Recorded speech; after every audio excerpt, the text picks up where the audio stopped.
Bertemu kembali. 123 pelancong terkandas akibat cuaca buruk di Pulau Tioman, Rompin, Pahang. 89 daripada mereka dibawa keluar oleh Tentera Laut Diraja Malaysia TLDM hari ini. Semua mereka dibawa menggunakan kapal KD Terengganu. Selebihnya memberanikan diri pulang sendiri menaiki feri penumpang ke Mersing. TLDM Markas Wilayah Laut 1 Mawilah 1 dalam satu kenyataan memaklumkan kapal KD Terengganu bertolak dari pekalan TLDM Tanjung Gelang, Kuantan jam 12.30 malam tadi.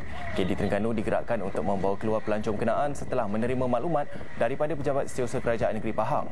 Pelancong yang dibawa ke pangkalan TLDM Tanjung Gelang dijangka tiba lewat petang ini sebelum menaiki bas ke Mersing. Misi ini dilaksanakan dengan kerjasama Jabatan Kebajikan Masyarakat JKM Pahang yang menyediakan bekalan makanan untuk diagihkan kepada penduduk Pulau Tioman. Beras, teh, gula, minyak masak, sardin dan biskut diberikan sebagai bekalan selama 3 hari kerana penduduk tidak dapat ke Tanah Besar.